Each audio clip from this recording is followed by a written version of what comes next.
Hi అండి. ఈరోజు చేపలు పులుసు చేద్దాం అనుకుంటున్నాను. ఇదిగోండి, ఇవి మాత చేపలు అనమాట. ఇవి చాలా ఆయిలీగా ఉంటాయి, భలే టేస్టీగా ఉంటాయి.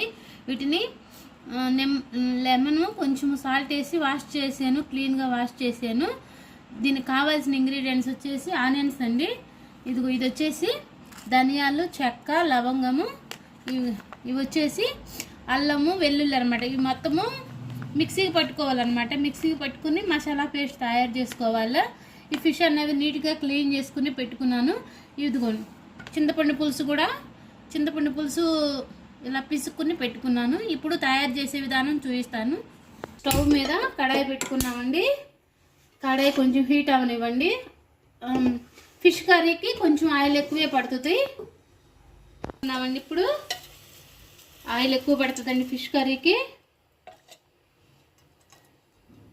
కొంతమంది ఈ ఫిష్ కర్రీని చేపల్లోనే కొంచెం ఆయిల్, మిర్చి పౌడర్, పసుపు అవన్నీ వేసి కలబెట్టి వండుతారు. నేను కూడా అప్పుడప్పుడు అలానే చేస్తాను, ఒక్కోసారి ఇలా చేస్తాను. ఇదిగోండి, ఆయిల్ యాడ్ చేశాను. ఇప్పుడు ఆనియన్స్ యాడ్ చేద్దాము. ఇంకా కొంచెం హీట్ అవ్వాలి. ఆయిల్ వేసుకుందామండి. ఆనియన్స్ వేస్తున్నాను.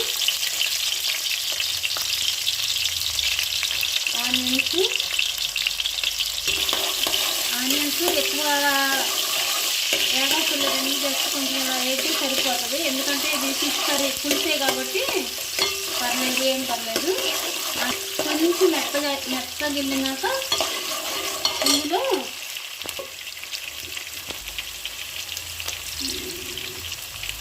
యాడ్ చేసేసానండి.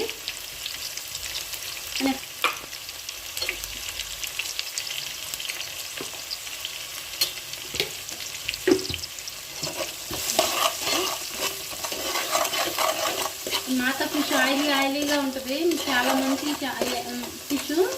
దానిలో ఎక్కువ దొరుకుతూ ఉంటుంది. ఇందులో కొంచెము పసుపు యాడ్ చేస్తున్నాను.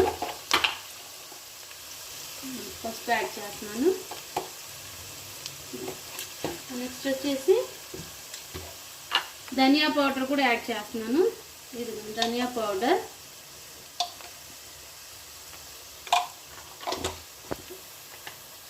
జీలకర్ర పౌడర్ యాడ్ చేసేసానండి.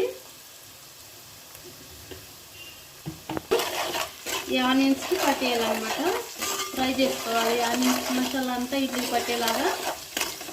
చూసారా, ఆయిల్, సాల్ట్, కారం, పసుపు, ధనియా పౌడర్, జీరా పౌడర్ మొత్తం యాడ్ చేసాను.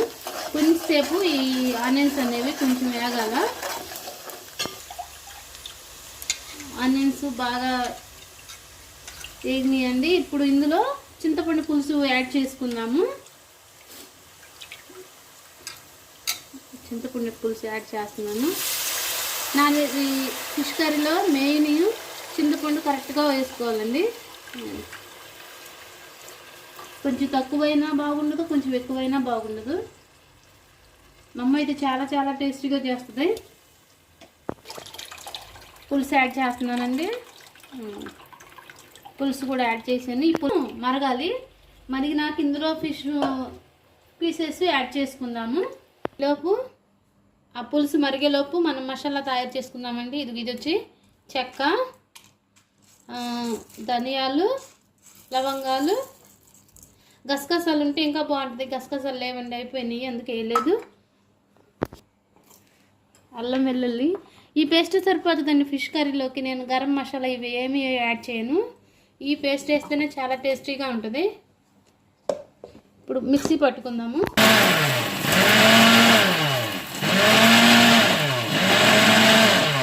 ఫిష్ యాడ్ చేసుకుందామండి. పులుసు బాయిల్ అయ్యేటప్పుడే ఫిష్ యాడ్ చేసుకుందాము. ఇలా యాడ్ చేసుకోవడం వల్ల మొక్క చాలా చక్కగా బాయిల్ అవుతుందండి. ఎందుకంటే కారం సరిపోకపోతే కొంచెం యాడ్ చేస్తాను. యాడ్ చేసుకుందాము.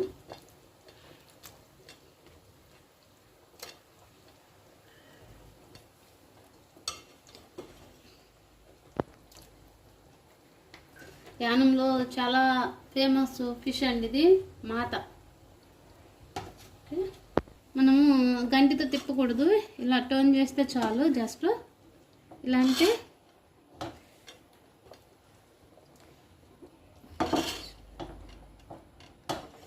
నా వీడియో నచ్చితే ఒక like and share and subscribe చేసుకోండి. ఇప్పుడు మూత పెట్టేసేద్దామండి. ఫిష్ కర్రీ ఉడకటానికి కొంచెం టైం పట్టిద్ది, అంటే ఎక్కువ టైం ఏం కాదు. దీన్ని ఎలాగంటే మరీ సిమ్లో కాకుండా మరీ హైలో కాకుండా మీడియంలో పెట్టాలన్నమాట. దగ్గరకు వచ్చినాక సిమ్లో పెట్టేసేయాల. ఇప్పుడు దీని మీద మూత పెట్టేసేద్దాము.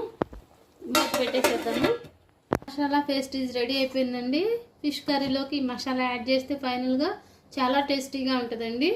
ఇలా పట్టుకుంటే నేను ఎప్పుడు కూడా అల్లం వెల్లుల్లి మిక్సీ పట్టేసి ఫ్రిడ్జ్లో కూడా పెట్టనండి, అప్పటికప్పుడే తయారు చేసుకుని పెట్టుకుంటాను. నాకు అల్లనే ఇష్టము. సో ఇందులో గసగసాలు కొంచెం ఎండు కొబ్బరి యాడ్ చేస్తే చాలా బాగుంటుంది. లేవు పర్లేదు, ఇవైనా పర్లేదు, బాగానే ఉంటుంది. చూడండి ఫిష్ బాయిల్ అవుతుంది. కారం కూడా యాడ్ చేయ అవసరం లేదండి, సరిపోతుంది. నేను యాడ్ చేయలేమనుకున్నాను. ఆల్మోస్ట్ కారం కూడా సరిపోతుంది, సాల్ట్ కూడా సరిపోతుంది.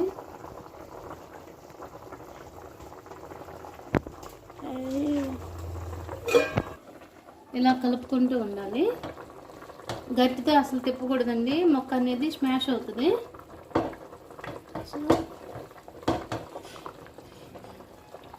మసాలా పేస్ట్ యాడ్ చేసుకుందామండి. అల్లం వెల్లుల్లి చెక్క లవంగము ఈ పేస్ట్ యాడ్ చేసేసుకున్నాము. నేను యూట్యూబ్ ఛానల్ స్టార్ట్ చేసి 3 months అవుతుంది. అందులో నేను షార్ట్స్ జీఎస్ వీడియోలు అవి అప్లోడ్ చేస్తే 3 monthsలోనే నాకు మోనిటైజేషన్ అనేది అయిపోయిందనమాట. 28K సబ్స్క్రైబర్స్ అయ్యారు. లాంగ్ వీడియోస్ కొంచెం పెట్టడం నాకు కష్టం అవుతుంది, అయినా కానీ మా అబ్బాయి వీడియో చేసి పెడుతున్నాడు. నాకు 28K సబ్స్క్రైబర్లు, మోనిటైజేషన్ కూడా అయిపోయింది. 3 months అవుతుందండి స్టార్ట్ చేసి యూట్యూబ్.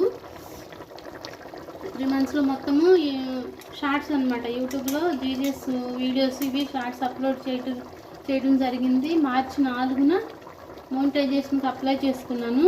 మార్చి 14కి నాకు మోనిటైజేషన్ అనేది సక్సెస్ అయ్యింది. మీరు ఎంకరేజ్ చేస్తూ ఉంటే ఇలానే మంచి మంచి వీడియోస్ అప్లోడ్ చేస్తూ ఉంటాము.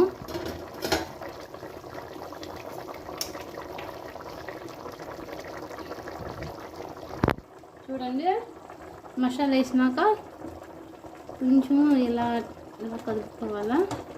చూసారా ఎంత కలర్ఫుల్గా ఉందో కర్రీ. మాత్రం ఫిష్ చాలా చాలా టేస్టీగా ఉంటుందండి. ఇది క్లీన్ చేసేటప్పుడు ఎంత ఆయిలీగా ఉందంటే సాల్ట్ వేసాను, లెమన్ వేసినాక కొంచెం దీనికుండా ఆయిల్ అనేది పోయింది. ఈ ఫిష్ కుండా ఉండదు, అదేంట ఆయిలీగా ఉంటుందంట.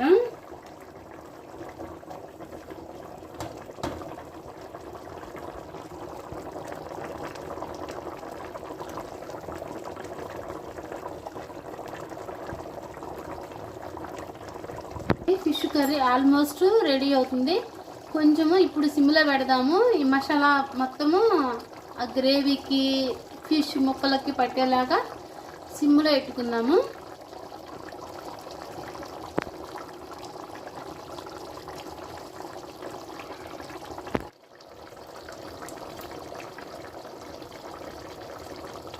ఫిష్ కర్రీ వండటానికి ఇది గిన్నె అనేది తీసుకున్నానండి. ఓన్లీ ఫిష్ కర్రీ చేయడానికి చాలా బాగుంటుంది, అందుకని ఈ గిన్నె అనేది తీసుకున్నాను. సిమ్లో పెట్టుకుందామండి.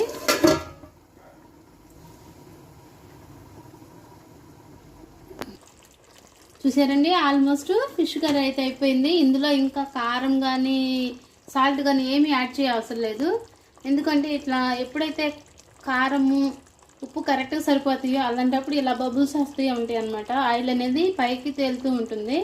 ఆల్మోస్ట్ కర్రీ అయితే రెడీ అయిపోయింది. Thank you for watching. ఇందులోకి మేము డైలీ చపాతీ తింటాం కదా, కానీ ఫిష్ కర్రీ చేయటం మూలంగా ఇదిగోండి రైస్, వేడి rice, fish curry, egg curry మధ్యాహ్నం చేసిన ఎగ్ కర్రీ అండి ఇది. Thank you. నెట్ ఆఫ్ చేసి ఫైనల్లీ కర్రీ ఈజ్ రెడీ అయిపోయిందండి. చూడండి ఎంత ఎమ్మీగా ఎంత కలర్ఫుల్గా ఉందో. Fish curry, Emmy fish curry.